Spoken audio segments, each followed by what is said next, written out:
El 19 de junio de 2010, la tranquilidad de la pequeña ciudad de Tyler, en el estado de Texas, en Estados Unidos, fue sacudida por una terrible noticia.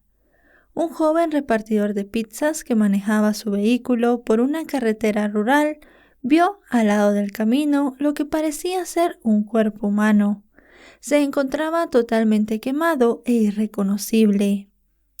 A partir de ese momento comenzó una compleja investigación para lograr identificar a la víctima, dar con el asesino y determinar el motivo que lo llevó a cometer tan terrible crimen. Los resultados que arrojó dicho trabajo policial fueron totalmente inesperados. Hola a todos, ¿cómo están? Mi nombre es Lesma, espero se encuentren muy bien. Yo como siempre muy contenta de poder estar un día más aquí con ustedes, muy agradecida de que me estén viendo donde quiera que se encuentren. El día de hoy tenemos un caso sucedido en los Estados Unidos. Acompáñenme a ver todos los detalles.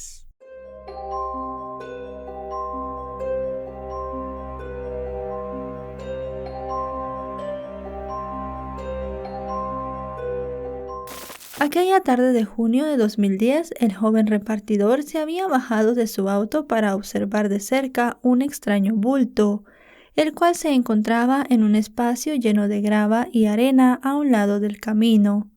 Al aproximarse, quedó asqueado por lo que vio y regresó corriendo a su vehículo, desde el cual llamó a la policía. En pocos minutos llegaron al lugar varias unidades. Los efectivos concluyeron que se trataba del cuerpo de una mujer afroamericana de entre 18 y 34 años de edad. Estaba totalmente quemada y no portaba documentos de identidad. Debido al estado en el que se encontraba el cadáver, la única forma de determinar quién era la víctima era a través de sus registros dentales. Sin embargo, esto requería que la policía tuviese al menos una identificación tentativa, por lo que decidieron acudir a los medios de comunicación locales e informar que había aparecido el cuerpo de una mujer. Tenían la esperanza de que esta medida les permitiese contactar con alguna persona que la conociera, y así sucedió. Al día siguiente de encontrar el cadáver, la oficina del sheriff recibió una llamada telefónica de un hombre llamado Guthrie Walker. Guthrie era un ministro religioso de la comunidad. El hombre les dijo que su hija Sherry no había asistido al servicio de la iglesia el domingo, lo cual lo extrañó, especialmente porque era el Día del Padre. La mujer tampoco había respondido a sus llamadas telefónicas. Gracias a esta información, los investigadores pudieron acceder a los registros dentales de la hija del pastor. Al compararlos con el cadáver, la coincidencia fue positiva. El cuerpo era de Sherry Walker, de 39 años. Sherry es descrita como una mujer con un gran corazón. Las personas que la conocían la describen como una persona muy dulce y amable, que siempre estaba dispuesta a ayudar al prójimo.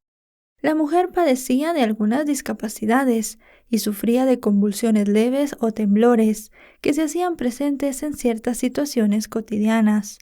Por ejemplo, si se enojaba o pasaba alguna situación estresante. Dichos padecimientos requerían de un tratamiento médico. Gracias a los medicamentos, el apoyo de sus padres y una trabajadora social, Sherry era básicamente independiente. Había terminado sus estudios, vivía sola en un pequeño apartamento y también trabajaba como niñera. Ella sobrevivía gracias, además de su salario como niñera, a un pago que le daba la seguridad social por su discapacidad. Era una joven que daba alegría a cualquier lugar donde llegaba y asistía frecuentemente a la iglesia. Después de conocer los antecedentes de Sherry, para la policía fue todavía más difícil la investigación. Y es que ¿quién podría quererle hacer algo así a una joven como ella? No tenía ni un solo enemigo, y las personas que la conocían decían que era muy amable y cariñosa.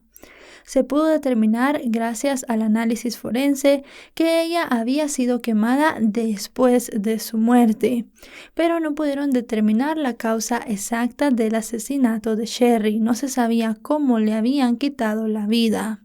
Las únicas dos pistas que tenían las autoridades eran una lata de crema de una conocida cadena láctea de los Estados Unidos y una pajilla. Estos dos objetos no estaban quemados, pero estaban al lado del cuerpo. Según creyeron las autoridades en ese momento, seguramente el cuerpo de Sherry estaba en un automóvil. A la hora de sacarlo, estos dos objetos se habían caído y la persona que había dejado tirado el cuerpo no se había dado cuenta. Pero teniendo solamente esta información, iba a ser muy difícil de resolver el caso.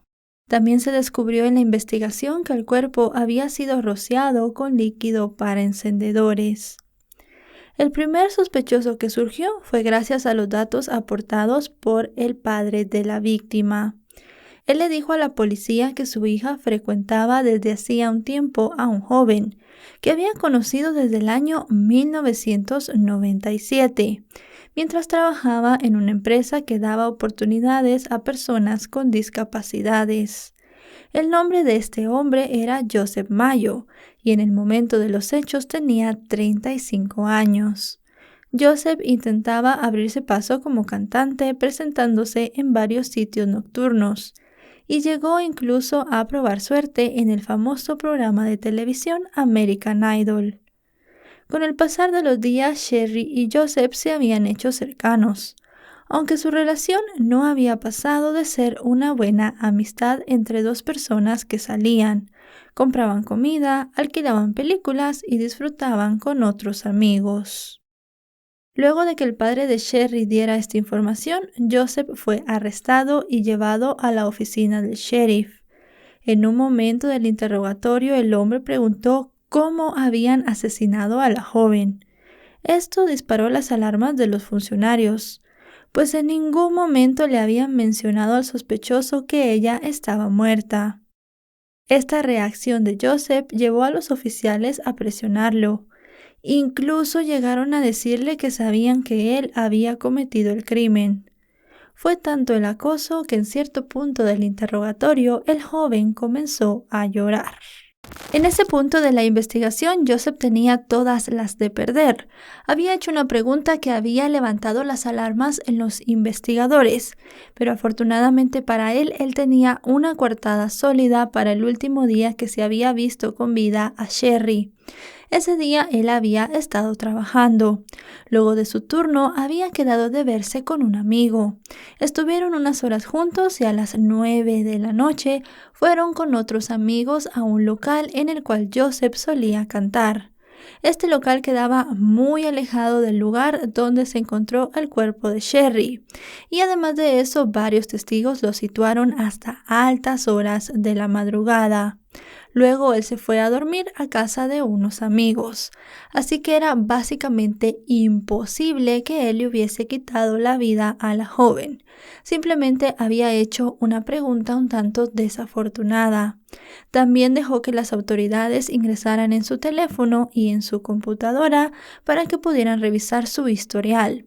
Dio permiso además que la compañía de teléfono les diera los datos de las llamadas y mensajes que él había hecho en los días posteriores a la muerte de Sherry o a su desaparición y también en los días anteriores. Nada de esto pudo ligarlo directamente al crimen, así que el joven fue dejado en libertad y la policía dejó de investigarlo. La pista más importante del caso vendría de Paula Wheeler, la trabajadora social a cargo de Sherry. Ella trabajaba en varios lugares que ayudaban a personas con discapacidad y se había hecho muy amiga de la mujer con el paso de los años. Además de eso, ella le contaba todas sus intimidades. Lo que esta mujer le dijo a la policía fue impactante. Cuando la policía y Paula se comunicaron telefónicamente, ella les contó que la noche del crimen, Sherry se había encontrado con una señora que la contrataba para cuidar a su hijo pequeño. El nombre de esta mujer era Kimberly Cargill, una enfermera en una conocida cadena de clínicas.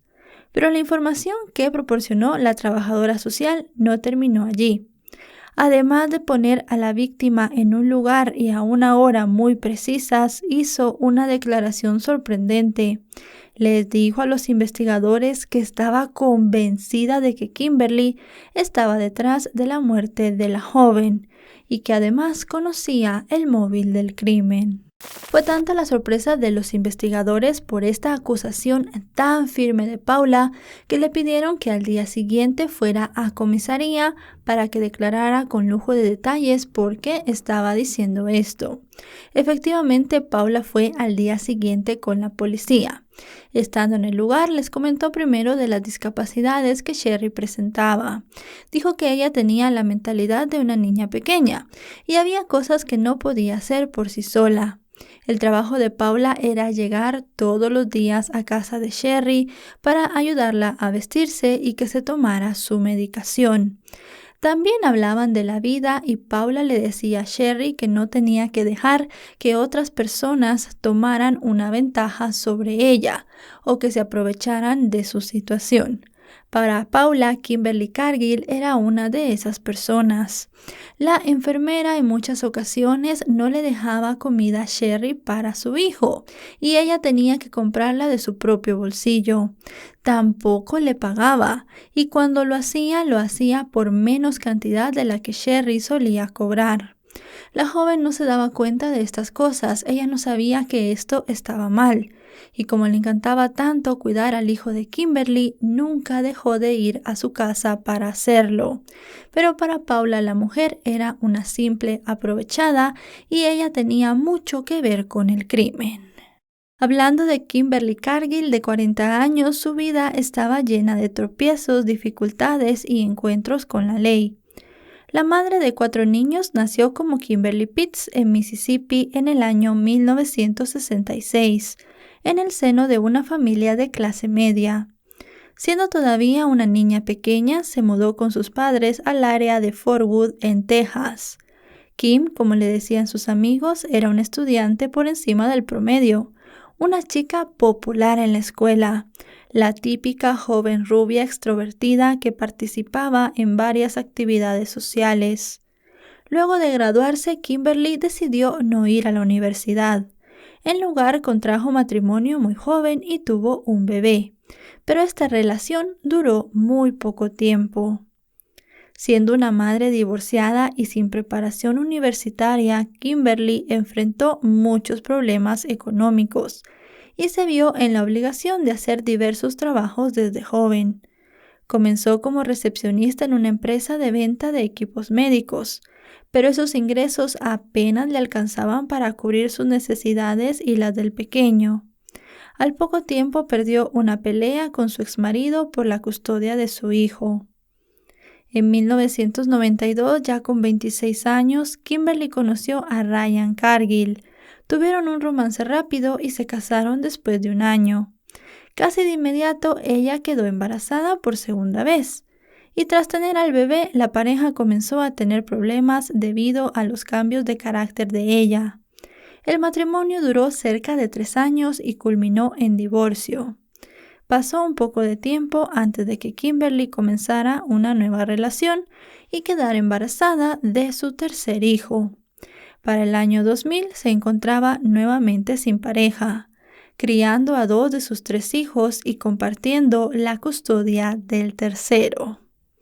En este punto de su vida estaba llena de problemas y necesidades, así que decidió mudarse a la localidad de Tyler. Comenzó a estudiar y se licenció como enfermera. En 2005 se casó por tercera vez, dando a luz a su 4º hijo. En 2006 su esposo Ryan peleó y ganó la custodia de su hijo. Ese mismo año la mujer se divorció por tercera vez. Para el año 2010, cuando todos los hechos sucedieron, la vida de Kimberly parecía haber salido a flote. Tenía una profesión, un muy buen trabajo y vivía en un bonito apartamento en White House, en Texas. Aquí compartía con uno de sus hijos, ya que de los otros había perdido la custodia. Kimberly trabajaba muchas horas y podía pagar una niñera, pero ella siempre había buscado una de precio asequible. En 2009 había conocido a Sherry y era todo lo que ella quería. Una joven amable, dedicada, cariñosa y que además de eso no se esforzaba por cobrarle las horas que trabajaba. Las cosas iban supuestamente bien entre Kimberly y el padre de este último hijo que ella estaba cuidando, pero comenzó una dura batalla por la custodia del menor. Unos días antes de que se encontrara el cuerpo de Sherry, ella recibió una citación. El juzgado la estaba llamando para que declarara en el juicio de custodia. Ella estaba con Paula en el momento de recibir esta citación y le provocó mucha extrañeza. Sherry no entendía bien qué era lo que tenía que hacer, así que llamó a Kimberly y le quería contar lo sucedido. Ella no le contestó, así que Sherry le dejó un mensaje de voz. Kimberly a la media hora le devolvió la llamada. Primero parecía que la mujer estaba tranquila, pero mientras iba pasando la conversación que Paula estaba escuchando, ella notó como Kimberly se fue poniendo cada vez más nerviosa. Paula sabía que Kimberly tenía el conocimiento de que si Sherry hablaba en la corte de lo que ella hacía, de que no le pagaba, de que no dejaba comida para su hijo y además, si se sabía que Sherry estaba cuidando al menor, al no tener una capacidad completa, ella podía perder la custodia del pequeño. Por lo cual Kimberly tenía que idear un plan para que Sherry no fuera al juzgado.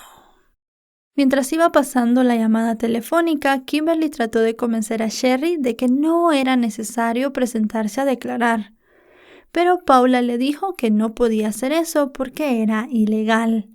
Sherry estuvo de acuerdo con que era su obligación cumplir la ley, y así se lo hizo saber a Kimberly.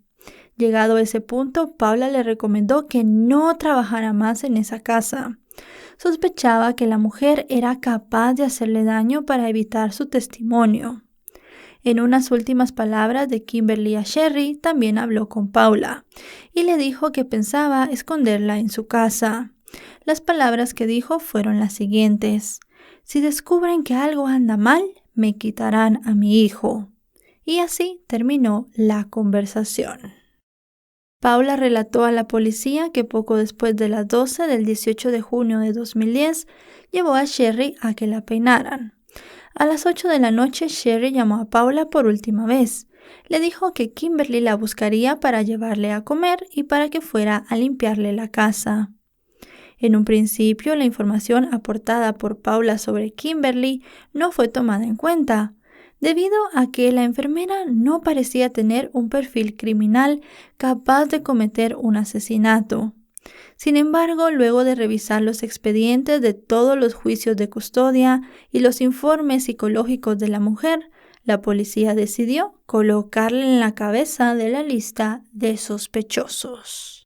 Luego de obtener la información de Paula y de poner a Kimberly a la cabeza de la lista de sospechosos, las autoridades obtuvieron una orden para registrar su vehículo.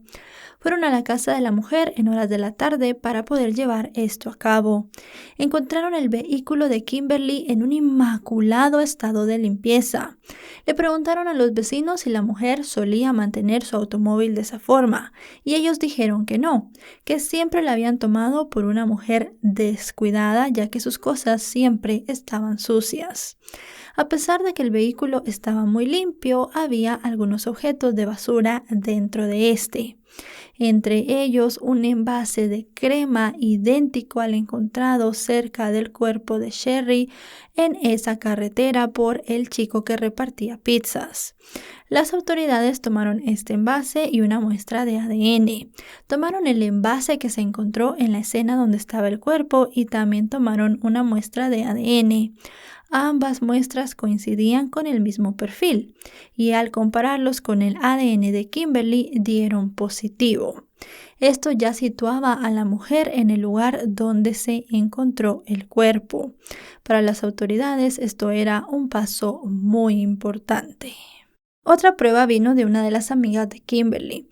Una mujer llamada Susan dijo que Kimberly, unos días antes de que se hiciera pública la identificación de los restos, la llamó diciéndole que habían encontrado el cuerpo quemado de su niñera. Con todo esto, el 29 de julio de ese año, la policía arrestó a Kimberly Dayan Cargill por el homicidio de Sherry Walker. La imputada volvió a hablar con su amiga Susan desde la cárcel y le pidió que fuera a su casa para retirar algunas cosas. Además, le pidió que cambiara las contraseñas de su correo electrónico, redes sociales y cuentas bancarias. La mujer así lo hizo. Posteriormente a esto, Susan fue arrestada por alteración de pruebas.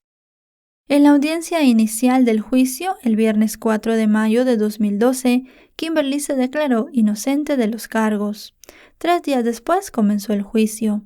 El fiscal del distrito mostró una fotografía grande de Sherry Walker, también enmarcada. Dijo que la víctima tenía una deficiencia cognitiva, que no sabía leer ni escribir y que no podía vivir de forma completamente independiente, que tenía que tener la ayuda de su trabajadora social comunitaria. El fiscal le dijo al jurado que era una buena persona y que había conocido a Kimberly a través de otra niñera para que le cuidara a su hijo. Acto seguido colocó una imagen de la acusada. Habló acerca de sus 3 maridos y 4 hijos y de las diferentes audiencias por la custodia y sus problemas de carácter. Kimberly dio su versión de los hechos en el juicio, en el cual aceptaba haber quemado el cuerpo de Sherry, pero no haberla asesinado. Según Kimberly, ese día que se vieron con Sherry, ella estaba muy nerviosa. No quería ir a testificar y le pidió a la enfermera que la escondiera. La situación se estaba volviendo muy estresante y, como ya se sabe, Sherry en ese tipo de situaciones solía tener convulsiones. Cuando se estaba sintiendo mal, Kimberly dice que le dijo que se subieran al automóvil ya que la llevaría al hospital. Pero estando camino al lugar, Sherry comenzó a convulsionar en el vehículo y luego de eso terminó perdiendo la vida en ese mismo lugar. Kimberly dijo que se sentía muy nerviosa porque no sabía qué hacer y lo único que se le ocurrió fue sacar el cuerpo de Sherry a media carretera, rociarlo con el combustible de encendedores y luego quemarla. Dijo que ella nunca había tenido intención de hacerle daño, pero que al final no había sabido cómo actuar en esa situación. La fiscalía dijo que era muy impactante que Kimberly no supiera actuar en una situación como esa, ya que ella era licenciada en enfermería. Tendría que haber sabido cómo actuar, poder ayudar a Sherry y llevarla a salvo al hospital. Y si al final ella había perdido la vida, también tenía que saber qué pasos tomar y hablar completamente con la verdad. En el juicio, el fiscal también llamó a declarar a los hijos de la mujer. Los niños dijeron que tenían mucho miedo de su madre y que nunca habían querido vivir con ella. Ella les gritaba y los pateaba. Sus exmaridos también subieron al estrado. Dijeron que era una mujer muy mala y uno de ellos incluso la calificó como el mismísimo diablo. El fiscal quería darle a entender al jurado que Kimberly era una persona explosiva y violenta. Ellos tenían la hipótesis de que Kimberly había asesinado a Sherry cuando ella se negó a esconderse para no ir al juicio de la custodia del último hijo que Kimberly tenía. También dijeron que pensaban que la mujer la había estrangulado, pero esto no se pudo determinar por las pruebas forenses. Lo que sí se sabía, como ya sabemos, es que el cuerpo había sido quemado después. Se cree que Kimberly había planeado todo y que no había sido algo que surgió en el momento como ella quiso dar a entender. La doctora Meredith Lang, quien realizó los exámenes forenses en el cuerpo, dijo que se habían encontrado en el examen toxicológico medicamentos contra las convulsiones en Sherry y que en su opinión la víctima no había muerto por esto. La forense declaró que a pesar de que pensaba haber encontrado evidencia de muerte por asfixia, no podía asegurarlo al 100%, ya que el cuerpo se había comenzado a descomponer y además estaba completamente quemado. Simplemente no sabía con certeza cómo Sherry falleció. También declaró no estar completamente segura de si Sherry estaba sin vida o no cuando le prendieron fuego. Uma Nasir, quien trabajaba en el laboratorio forense de ADN, declaró que en efecto el empaque que se había encontrado en la escena y el que se había encontrado en el vehículo de la acusada habían sido tocadas por la misma persona. Al final, Kimberly. El ADN obtenido, si bien no había sido suficiente, para ella era una prueba muy importante. Además, había otro ADN en las copas, seguramente de algún empleado que había manipulado el producto. Pero sin lugar a dudas, la mayor parte de ese ADN coincidía con Kimberly. Después de 2 años de preparación, 4 semanas de selección del jurado y 18 días de juicio, el 18 de mayo de 2012, Kimberly fue encontrada culpable de homicidio en primer grado. Cuando se leyó el veredicto en la sala del tribunal, se mantuvo en silencio junto con sus abogados sin demostrar emoción alguna. El 7 de junio de 2012, el juez del condado la condenó a muerte por inyección letal. La madrastra de la víctima, llamada Rhion Walker, le dijo a Kimberly que su hijastra la amaba y amaba a su hijo. Le recriminó que ella no merecía una cosa tan horrible y que la había alejado de las personas que la amaban. El 30 de octubre de 2017, la Corte Suprema de Estados Unidos se negó a revisar la apelación de Kimberly. Hoy se encuentra en el corredor de la muerte del estado de Texas en la penitenciaría de Mountain View, a la espera de su ejecución. Y bueno, chicos y chicas, hasta aquí el video de hoy. Un caso muy impactante con una condena muy severa, una condena a muerte, una mujer que está en el corredor esperando a que le pongan la inyección letal, una persona que se aprovechó de la confianza, del cariño que Sherry le daba a ella y a su hijo, y que al final Sherry era una persona que no pensaba que la maldad existiera en el mundo. Kimberly iba a perder la custodia de su último hijo y pensó que para evitarlo debía quitarle la vida a Sherry, una testigo muy importante en ese juicio. Si este video les ha parecido informativo, recuerden dejarle un me gusta, recuerden suscribirse si no lo están, ya que actualizo 3 o 4 veces por semana y si están suscritos les llegará una notificación cada vez que yo suba un video. Mis redes sociales van a aparecer en pantalla, me pueden seguir por allí y en la descripción de este video tendrán varios canales amigos que hacen un excelente trabajo. Ahora sí, nos vemos hasta otro caso. Adiós.